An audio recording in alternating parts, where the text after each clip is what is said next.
Good morning! Welcome back to Pienk Elf, everyone. How are you? I know it has been a long time since I have made a video, but I'm back, and today we're going to make bath bombs and chat a little bit about some of the changes that have gone on in Pienk Elf over the last few years. So yeah, before we start, I'm going to go ahead and explain to you what I have going on my workspace here, and then we'll get right into it. So in this big container, I have my powder ingredients. That includes baking soda, kaolin clay, buttermilk powder, and SLSA, or sodium lauryl sulfate acetate, which is what gives our bath bombs foam. Then I have this small one here. In this one I have citric acid, and I have it separate because I like to add it into my mixture after I've already added in my liquids. Speaking of our liquids, we have those here, and in here I have avocado oil, polysorbate 80, and fragrance. Next I have our colorant. Today we'll be using, what is this? This is yellow 5 dye, and I have it dispersed in distilled water. And then I have this. This is bath bomb or leftover bath bombs that I made previously, and we're going to take these and put them in the middle of the bath bombs we make today, and that'll add a little bit of more color to your bath when you put it in the water. And the second to last thing I have, these are the bath bomb molds we'll be using. It's just round ball mold you can get from Amazon. And then I have my hand mixer, and we're going to use that to blend everything together. So now that we have all that explained, the first thing I'm going to do is I'm going to add in my dye to my powder ingredients. I'm going to start off with just a little bit, and then I'll add more if I need to, if I want the yellow to be a little bit darker.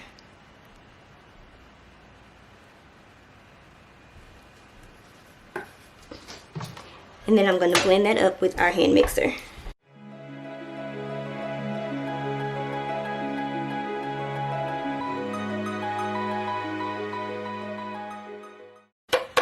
Alright, so I do want that a little darker, so I'm going to add a little bit more of our dye and then mix that up.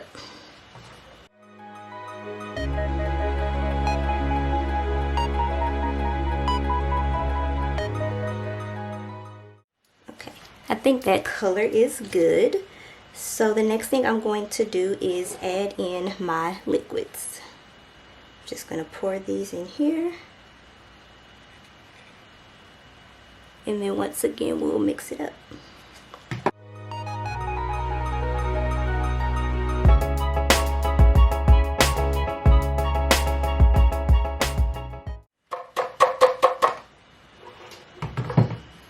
Okay, we're almost done mixing, and then we will get into our chat. First, I'm going to go ahead and add in my citric acid. Now, actually, you know what? I'm going to wait on the citric. I'm going to test this real quick and see how wet it is. So, you want the consistency to be like wet sand, but when you have gloves on, it's kind of hard to tell if it's wet sand. So, a good test is to squeeze it together, and when you drop it, it should stay together. If it breaks apart, then you know it's not wet enough. You don't want it too wet though, because it will expand inside the mold, and you don't want that either. So it's definitely trial and error. I don't always get it right, but it's definitely trial and error, and then your climate and all of that can play a part too. But this feels good so far. So I may have to add a little bit of water to it later, but for now it feels pretty good. So I'm going to go ahead and add in my citric acid.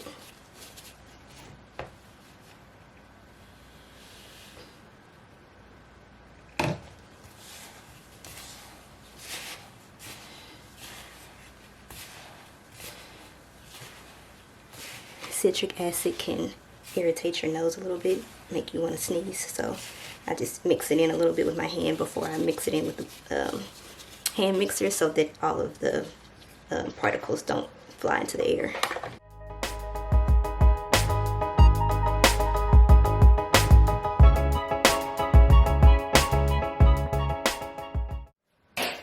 Alright, now before we start molding, we're going to do our little test again and see if we need to add some water or if we're good to start molding. So as you see, that didn't break apart, but it does feel a little dry to me in my hand. So I'm going to add just a little bit of water. I don't want to add a lot because it will cause this to start activating, because I'm adding water to the bath bomb. So I'm just going to use a little bit and then immediately mix it so it doesn't really have time to activate. I'm just going to do this with my hand. As you can see right there, I don't know if you can see it on camera, but as soon as I sprayed the water, it started activating a little bit. So I'm just going to do that, and then I'm going to immediately mix it up. So I immediately stop that activation.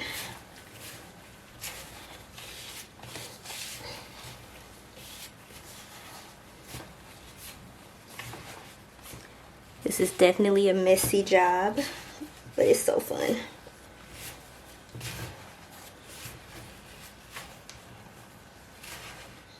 Alright, let's start molding some bath bombs, shall we?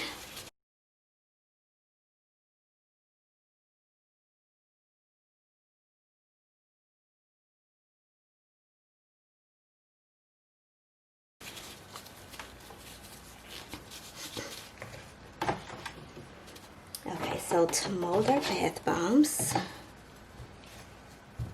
I like to just take a handful and just plop it in there. Stick my finger down the middle, and then with the spoon I'm going to take some of that red, kind of scoop it in the middle.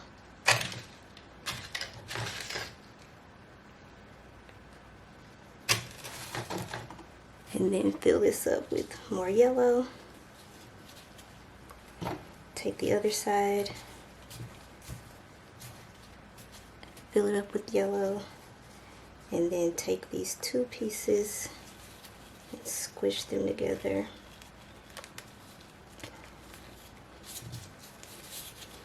Wipe off the excess around the edges. And then I'm just going to use a knife, kind of tap it, and this will just help it release from the mold. Let's flip it over and do the other side.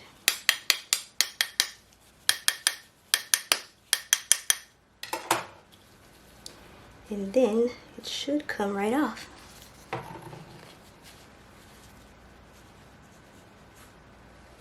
And there we have it. So I have some bubble wrap over here to the side. I'm just going to sit this over there, and we'll do another one.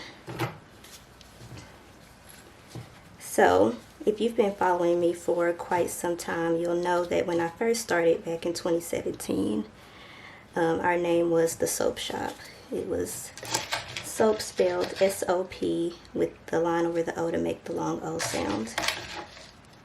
So one day I was scrolling through Facebook, and I'm a part of a Facebook group for soap makers, and I see a post from someone. They had posted a soap that they made, and on the front of their soap they had stamped the word soap spelled S-O-P with the line over the O, exactly how it was on in my name.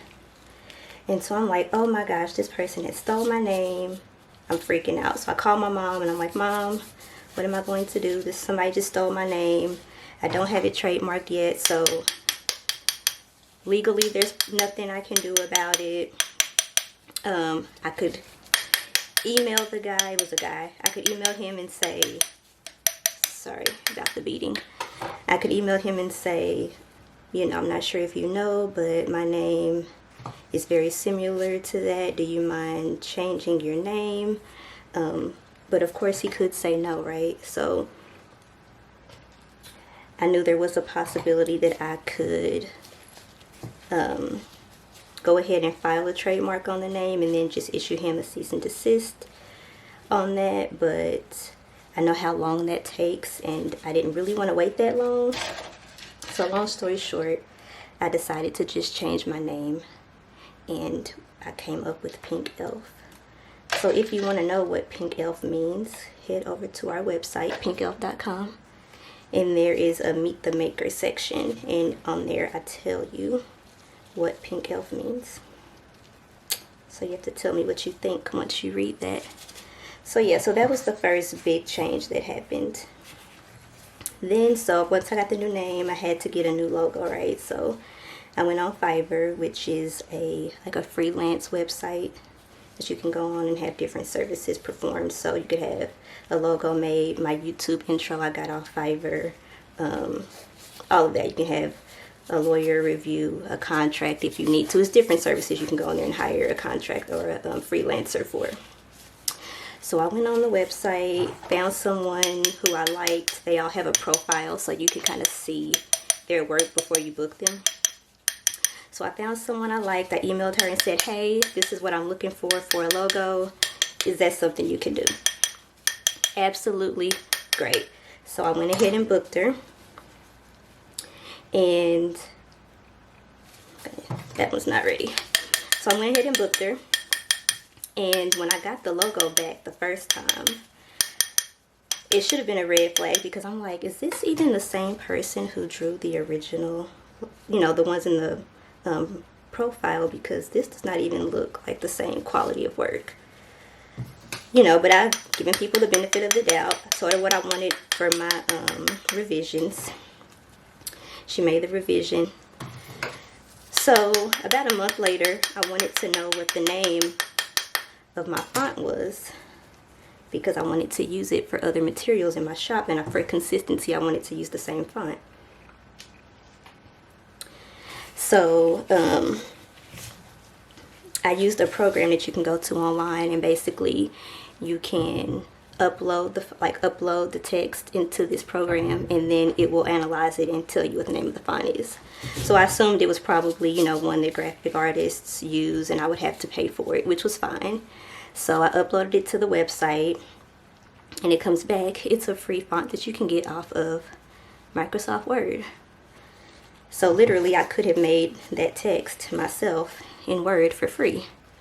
So I'm already annoyed, but I'm like, whatever. I really liked that font, and so I didn't even stress it. I didn't email the lady about it or anything because I really liked the font. So that was one thing. Then about a month later, my husband and I were looking through Google, looking at pictures of black elves. I forgot why we were even looking at these pictures, but for some reason we were on Google Images looking at black elves. And we come across, you guys, my same exact elf that was in my logo.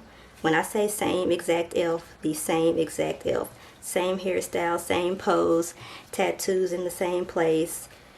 I mean, the exact same logo. The exact same elf. The only thing that was different was the color of the dress, because I had asked her to change the dress to pink. So now I'm like really mad because this lady just sold me a stolen image that she got off Google from, you know. So now I go on Fiverr. I'm reach out to her. I want my money back. You know, I want to update my review because I had given her a positive review on Fiverr. As soon as I go onto the website, go to her profile, a little pop-up comes up saying that this user is no longer on the platform. So apparently she had conned someone else. They reported her and she got removed from the website. But at that point, I was already out of $50. Granted, it was only $50. It could have been much worse, but I now have to get a new logo made. I have to get new business cards made. I have to repackage all of my products that I have with that logo. I have to get a new YouTube intro. So it's just a whole thing.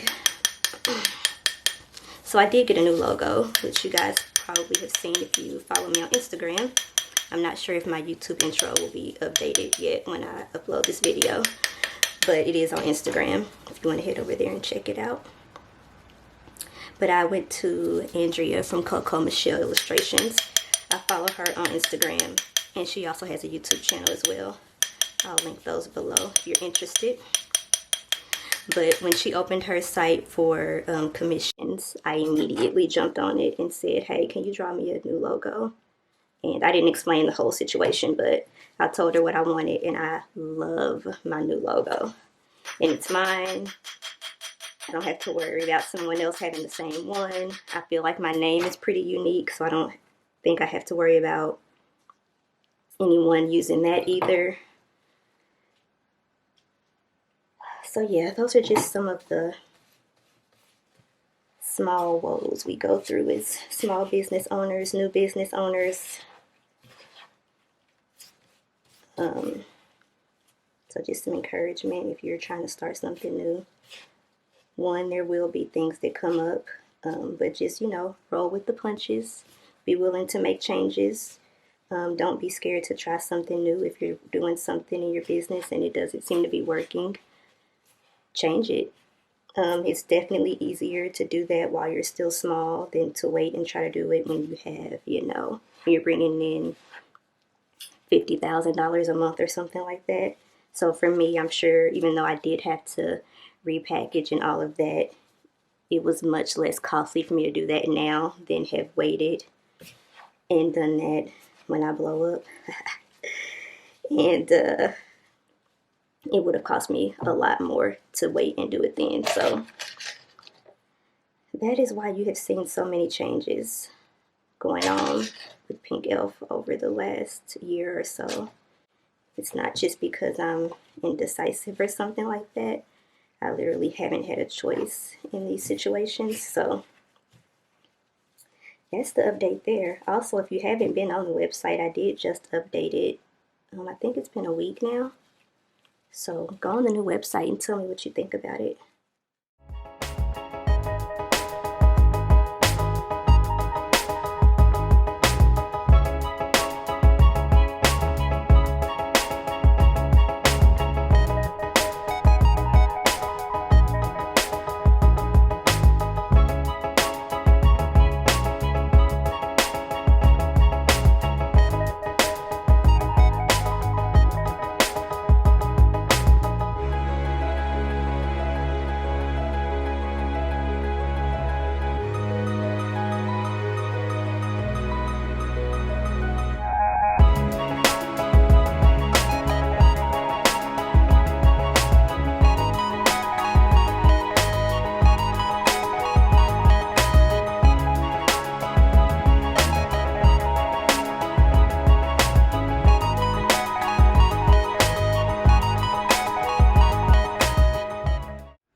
Alright guys, here are finished bath bombs. But if you know me, you know I can't just leave them like this. So I'm going to let these sit for about an hour. We'll see how long they take to get pretty solid. And then we'll come back and add a little jazz to them. Welcome back. It is actually the next day. So let's go ahead and get our bath bombs decorated. As you can see, I moved them from the bubble wrap and put them in this cupcake tray. It's just easier to move them around in this. So what I have done here, I have some melt and pour that I colored with raspberry red mica from Nurture Soap. And I have a pipette. And I am the queen of drizzle, so we are going to put a little bit of drizzle on each of our bath bombs, just like that.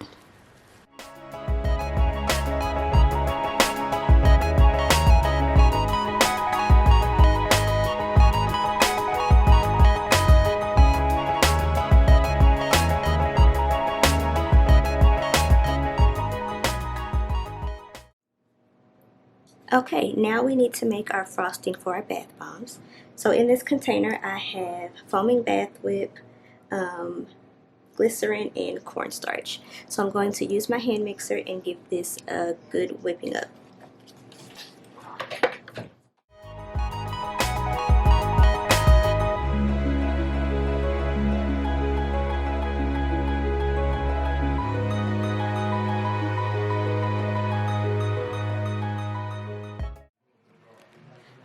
Now we're going to add in our melt and pour.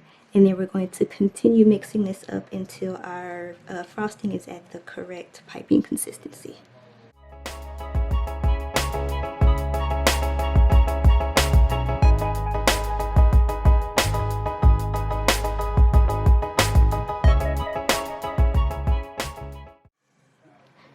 Alright, I'm going to clean this off. And then we're going to get this into our piping bag and start piping this onto our bath bombs. Alright, we have our piping added to our bag. So let's get these tops on here.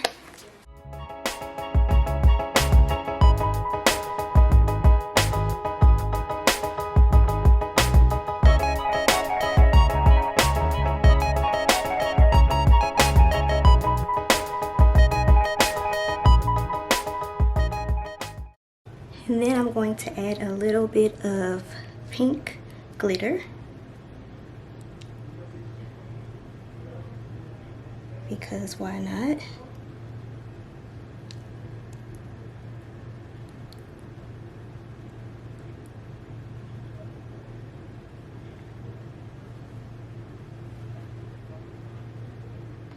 Okay, and then the last thing we're going to do is add some straws. I have some straws here, or a straw that I cut up. And I'm going to put one of these in each one.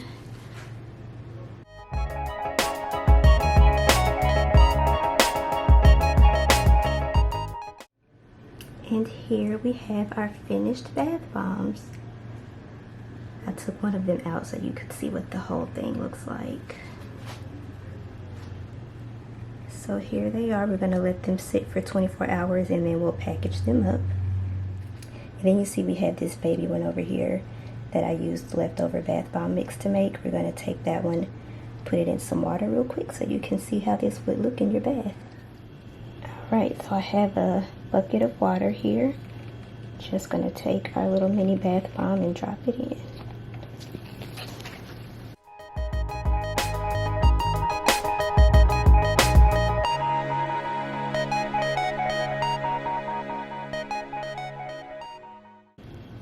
So there you have it, guys. I hope you enjoyed this longer video. I hope you enjoyed the chatting. Let me know down below what you think, if you would like to see more bath bomb videos or what else you would like to see. Also, don't forget to check out our website, pienkelf.com. While you're there, sign up for rewards. You can earn money off a future purchase. It's free to sign up. And until the next one, guys, I'll talk to you later. Bye. I realized I forgot to show you the color of the water. So your water will turn this really pretty orange color.